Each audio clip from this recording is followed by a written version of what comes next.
Hello everyone, welcome back to our channel science with us. आज हम लोग BSc third year 6th semester का 24-25 session का previous year का पेपर सॉल्व करेंगे। ये जो पेपर है ये दीनदयाल उपाध्याय गोरखपुर यूनिवर्सिटी का है और ये जो पेपर है इस पेपर की कोर्स टाइटल है solid state physics and nuclear physics. इस पेपर की कोर्स आईडी है PHY 304। ये जो प्रीवियस ईयर का पेपर है ये मल्टीपल चॉइस क्वेश्चन पेपर है और ये पार्ट 2 है। पार्ट 1 ऑलरेडी अपलोडेड है चैनल पे, आप जाकर चेक कर सकते हैं। तो ये पार्ट 2 है। इट मीन्स कि पार्ट 1 में मैंने हाफ क्वेश्चंस कंप्लीट करा दिए हैं। Half question means 1 to 25 question वहाँ पे कंप्लीट हो चुके हैं और अब यहाँ पे 26 to 50 क्वेश्चन कंटिन्यू किए जाएंगे।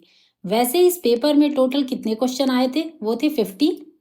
टाइम दी गई थी 1.5 आवर और मैक्सिमम मार्क्स डिसाइड किए गए थे 75।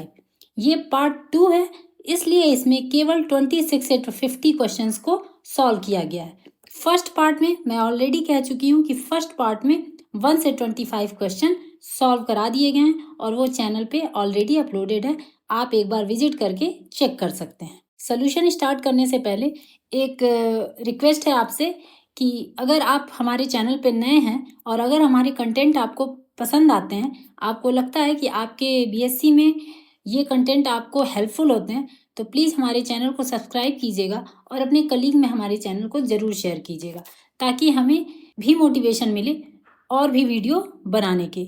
साथ ही साथ हमें आपके जैसे भी कमेंट हैं उसे आप हमारे कमेंट सेक्शन में लिख सकते हैं।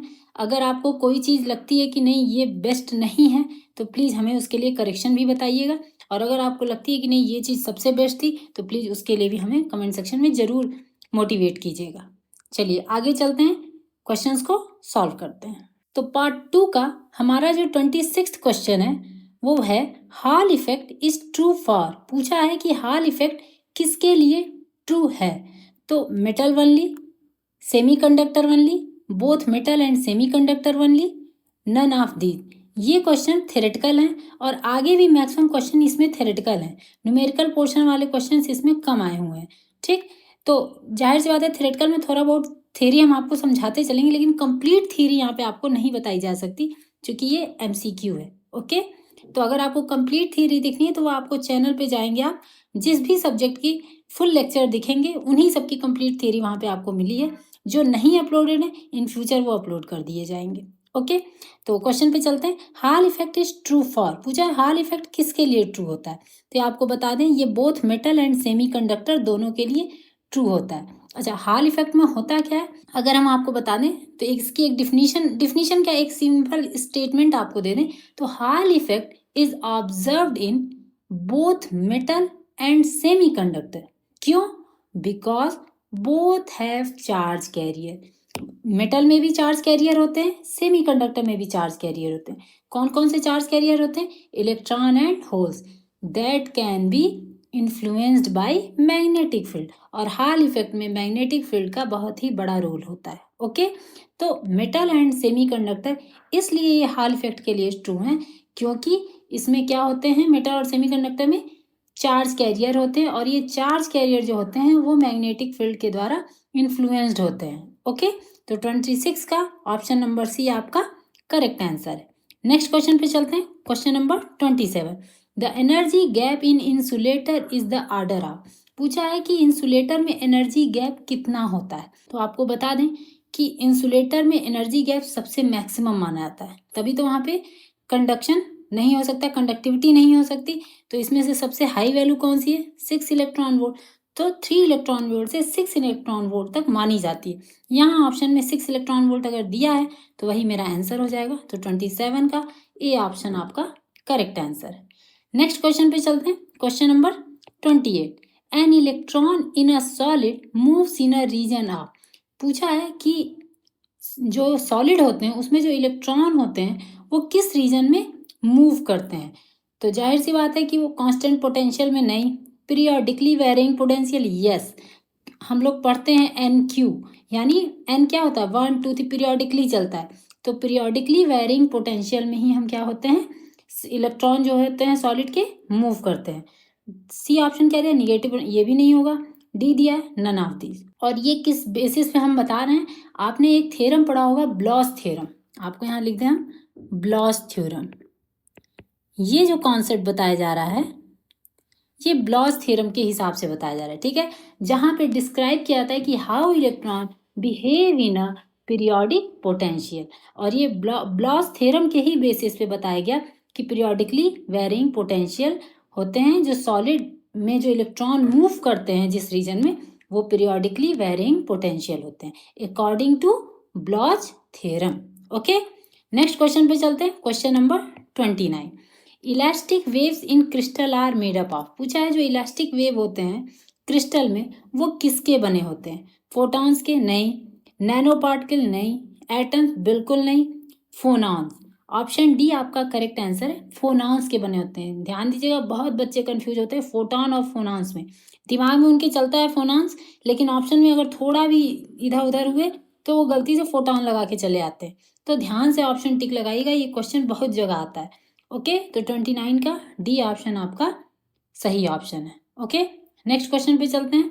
क्वेश्चन नंबर 30, देखिए नेक्स्ट क्वेश्चन भी वैसा ही पूछा है। फोनॉन स्पिन इज, पूछा है कि जो फोनॉन का स्पिन होता है वो कैसा होता है, तो फोनॉन के स्पिन हमेशा क्या होते हैं, 0 होते हैं। ओके, क्वेश्चन नंबर 30 का ऑप्शन नंबर ए आपका करेक्ट आंसर है। नेक्स्ट क्वेश्चन पे चलते हैं। Question number 31, optical vibration are produced in. Optical vibration किस में प्रोड्यूस होता है, vibration of diatomic linear lattice, vibration of monoatomic linear lattice, vibration of both, none of the above. D option बिल्कुल नहीं है। ए और बी में देख लेते हैं, तो vibration of diatomic linear lattice जो होता है उन्हीं में ऑप्टिकल वाइब्रेशन प्रोड्यूस होता है। अगर हम आपको इसके बारे में थोड़ा और क्लियर बताएं तो कहा जाता है कि in diatomic lattice the dispersion relation yield to distinguished branches of vibration. Acoustic branches हैं, ऑप्टिकल ब्रांचेज, ये 2 ब्रांचेज होते हैं जो कि डायटोमिक में काउंट किए जाते हैं। ओके, तो ये vibration of diatomic linear lattice में इनको ऑप्टिकल वाइब्रेशन को प्रोड्यूस किया जाता है। ठीक है, कौन से वो 2 डायटोमिक होते हैं, एक एकॉस्टिक ब्रांच होती है और एक ऑप्टिकल ब्रांच होती है। ओके, नेक्स्ट क्वेश्चन पे चलते हैं। क्वेश्चन नंबर 32, देखिए फोनॉन से रिलेटेड कितने क्वेश्चन आए हैं। नेक्स्ट पूछा है phonon obey the statistic Bose Einstein, Fermi Dirac, Maxwell Boltzmann, none of these. नहीं, ये फर्मी ड्रैग को फॉलो करते हैं। ठीक है, question number 33, the following is not a property of the ionic bond. इसमें से पूछा है कौन सा आयनिक बॉन्ड की प्रॉपर्टी नहीं है। इलेक्ट्रॉन लॉस, जाहिर सी बात है आयनिक बना तो लॉस करेगा, इलेक्ट्रॉन गेन भी करेगा। इलेक्ट्रॉन शेयरिंग नहीं करता है, या तो इलेक्ट्रॉन लॉस करेगा या गेन करेगा या ट्रांसफर भी कर सकता है, लेकिन शेयरिंग नहीं करेगा। तो 33 का ऑप्शन नंबर सी आपका करेक्ट आंसर। देखिए ये सब बहुत ही इजी क्वेश्चंस हैं, अगर आप थ्योरी अच्छे से पढ़े होंगे तब। अगर आप नहीं पढ़े होंगे थ्योरी तो ये सारे क्वेश्चन आपके लिए सबसे टफ हो जाएंगे। ओके, तो थ्योरी हमेशा पढ़नी चाहिए। आप अगर आपके कॉलेजों में यूनिवर्सिटियों में अगर एमसीक्यू भी चल रहा है तो थ्योरी पढ़िए, केवल एमसीक्यू रट के जाएंगे कुछ नहीं होगा। कितने होंगे, 10 क्वेश्चन मैच कर जाएंगे, 15 क्वेश्चन मैच कर जाएंगे, लेकिन कॉन्सेप्ट और 100% क्वेश्चन तभी मैच करेंगे जब आप थ्योरी भी साथ में जानते रहेंगे। ओके, नेक्स्ट क्वेश्चन पे चलते हैं। Question number 34, which of the following substances contain both covalent and ionic bond. कौन सा सब्सटेंस है जो कोवेलेंट और आयनिक दोनों बॉन्ड रखता है, तो NaOH, KCl, CH4, SO2। NaOH जो है वो आपके कोवेलेंट बॉन्ड भी रखें और आयनिक बॉन्ड भी रखें। कैसे रखें वो भी देख लीजिए। NaOH को अगर आप ध्यान दीजिए तो हम लोग लिखते हैं ना Na plus OH minus ion, तो ये कौन सा होगा, ये आयनिक बॉन्ड हो गया। अब ये जो OH है आपको पता होगा ये OH कैसे बंधे हैं, कोवेलेंट से बंधे हैं। ठीक है, कोवेलेंट बॉन्ड इसमें है, तो बस ये पूरा जो है ये क्या हो गया, आयनिक बॉन्ड। और इसमें जब OH था, जो OH O और H कैसे बने, कोवेलेंट से, तो NaOH जो होता है उसमें कोवेलेंट बॉन्ड भी मिल जाते हैं और आयनिक बॉन्ड भी मिल जाते हैं। 34 का ऑप्शन नंबर ए आपका करेक्ट आंसर है। नेक्स्ट क्वेश्चन पे चलते हैं। 35, the type of bond present in ice. Ice में कौन सा बॉन्ड होता है, हाइड्रोजन बॉन्ड होता है। ठीक है, ये आप इंटर ने हाई स्कूल से पढ़ते आते हैं। हाई स्कूल के भी पेपर में अगर आप देखें बुक में तो वहाँ एक जगह लिखा हुआ है अब आप अगर कभी हाई स्कूल की बुक दोबारा उठा के देखें तो ज़रूर आपको मिल जाएगा, जहाँ पे हाइड्रोजन बॉन्ड केमिस्ट्री में, वहाँ पे साइंस सब्जेक्ट में आपको एक जगह मिलेगा जहाँ पे लिखा रहता है कि आइस में हाइड्रोजन बॉन्ड होता है, और उससे ज़्यादा उसमें कुछ नहीं लिखा है, क्योंकि उसके बाद डिटेल आप इंटर में पढ़ते हैं, लेकिन वहाँ पे एक लाइन है। ठीक है, तो 35 का ऑप्शन नंबर सी आपका करेक्ट आंसर है। नेक्स्ट क्वेश्चन पे चलते हैं, question number 36। Which of the following is not a stronger bond? Stronger bond कौन सा नहीं होता है? सबसे वीक बॉन्ड होता है वॉन्डर वॉल बॉन्ड। ठीक है, 36 का option number A correct answer है। ये इंटर में भी क्वेश्चन आते हैं। Next question, question number 37। The type of bonding most common in semiconductor. Semiconductor में पूछा है कौन सी बॉन्डिंग सबसे कॉमन होती है? कोवैलेंट बॉन्डिंग सबसे कॉमन होती है। 37 का ऑप्शन नंबर डी आपका करेक्ट आंसर है। नेक्स्ट क्वेश्चन पे चलते हैं, question number 38। Inter atomic forces in solids are. पूछा है कि इंटर एटॉमिक फोर्सेज सॉलिड में कैसे होते हैं? Attractive only, repulsive only, neither attractive nor repulsive, both attractive and repulsive. Yes, both attractive और रिपल्सिव होते हैं इंटर एटॉमिक फोर्स जो सॉलिड में हम लोग पढ़ते हैं। Okay, next question, question number 39। The reciprocal lattice of simple cubic lattice in. पूछा है कि reciprocal lattice of simple cubic lattice का क्या होता है? 39 का सिंपल क्यूबिक लैटिस इटसेल्फ होता है। ठीक है, कुछ भी अलग नहीं होता है। सिंपल क्यूबिक का रेसिप्रोकल भी सिंपल क्यूबिक इटसेल्फ होता है। इसका कैलकुलेशन भी है, लेकिन कैलकुलेशन हम यहाँ नहीं कर रहे हैं, लेकिन एग्जाम में कभी कभी आता है इसका कैलकुलेशन करने को। ओके, 39 का option number A correct answer है। अगर कहीं थ्योरी पेपर होती है तो ये क्वेश्चंस बनते हैं कि इसके रेसिप्रोकल का डेरिवेशन डिराइव कर दीजिए। ओके, 39 का option number A correct answer है। नेक्स्ट क्वेश्चन पे चलते हैं, question number 40। The minimum interplanar spacing required for Bragg's diffraction. तो ब्रैग्स डिफ्रैक्शन के लिए पहले तो फॉर्मूला ही आप कई बार पीछे के और सोल्यूशन देखे होंगे तो आपको पता होगा, मैंने कई जगह लिखवाया, n lambda equal to 2d sine theta. Okay, अब अगर इसमें हम मिनिमम इंटरप्लानर स्पेसिंग के लिए ने पूछा है तो यहाँ पे एन हम क्या कर दें, 1 कर दें, और जो साइन थीटा है वो 1 कर दें। क्यों? क्योंकि मैक्सिमम वैल्यू साइन 90 की वैल्यू 1 होती है ना, तो साइन थीटा 1। अब एन और साइन थीटा की वैल्यू 1 यहाँ पे हम पुट कर दें इस वाले इक्वेशन में, तो क्या आ जाएगा, लेमडा इक्वल टू 2d। ठीक है, एन 1 हो गया और साइन थीटा की वैल्यू भी 1 है, तो डी इक्वल टू क्या आ गया, लेमडा बाई 2। तो ऑप्शन नंबर कौन सा आ गया, ऑप्शन नंबर बी आपका करेक्ट आंसर है। नेक्स्ट क्वेश्चन पे चलते हैं, question number 41। The correct expression for Bragg's law. अभी ऊपर में मैंने फॉर्मूला लिखा और देखिए नीचे में उसका फिर से एक क्वेश्चन आ गया। क्या पूछा, करेक्ट एक्सप्रेशन क्या होता है? अभी ऊपर लिखा n lambda equal to 2d sine theta, मैंने लिखा है, सर्च कर लीजिए यहाँ पे 2d साइन थीटा कोई ऑप्शन है? Yes, C. 41 का सी ऑप्शन आपका करेक्ट ऑप्शन है। नेक्स्ट क्वेश्चन पे चलते हैं, question number 42। Which of the following ray are use in the powder method of crystal. इसमें कौन सा रे यूज किया जाता है पाउडर मेथड ऑफ क्रिस्टल के लिए? गामा रे, बीटा रे, अल्फा रे, मोनोक्रोमेटिक एक्सरे यूज किया जाता है। गामा, बीटा, अल्फा, ये कोई भी रे यूज नहीं किया जाता। ठीक है, ये क्वेश्चन रेयर पूछ दिया, नहीं तो ये क्वेश्चन कहीं पूछता ही नहीं है। ठीक है, इससे कोई थ्योरी भी नहीं आती है, जो भी आती है अल्फा बीटा गामा से आ भी जाएगी, इससे कभी नहीं आती है। 42 का ऑप्शन नंबर डी आपका करेक्ट आंसर है। Next question, question number 43। The rotating crystal method is mostly use to determine. ठीक है, पूछा है कि रोटेटिंग क्रिस्टल मेथड क्या डिटरमाइन करने के लिए किया जाता है? पहला ऑप्शन दे रहा है symmetry of the crystal, second दे रहा है क्रिस्टल स्ट्रक्चर, थर्ड दे रहा है dimension of the unit cell, और फोर्थ दे रहा है ऑल ऑफ द एबव। तो सिमेट्री ऑफ द क्रिस्टल तो होता है, डायमेंशन ऑफ यूनिट सेल भी होता है, और अगर यूनिट सेल हो रहा है और क्रिस्टल हो रहा है तो क्रिस्टल स्ट्रक्चर भी तो होगा ही होगा। 43 का ऑप्शन नंबर डी आपका करेक्ट आंसर है। नेक्स्ट क्वेश्चन पे चलते हैं, question number 44। The Laue method is mostly use to determine. Laue method क्यों यूज किया था? सिमेट्री ऑफ द क्रिस्टल के लिए, द क्रिस्टल स्ट्रक्चर के लिए, डायमेंशन ऑफ यूनिट सेल के लिए, ऑल ऑफ द एबव। नहीं, लॉय मेथड केवल सिमेट्री ऑफ द क्रिस्टल के लिए यूज किया था, इसीलिए मैं 43 में कंफ्यूजन आ गई थी, क्योंकि यहाँ रोटेटिंग क्रिस्टल लिख दिया था 43 में और 44 में देखिए लॉय मेथड हो गया। तो ऑप्शन दोनों में सेम चल रहे थे, इसलिए थोड़ा कन्फ्यूजन हुआ है मुझे फर्स्ट वाले में, लेकिन 43 का आपका ऑप्शन नंबर डी करेक्ट है और 44 का ऑप्शन नंबर ए करेक्ट है। ओके, नेक्स्ट क्वेश्चन पे चलते हैं, question number 45। A unit cell that contain lattice point only at the corner is known as.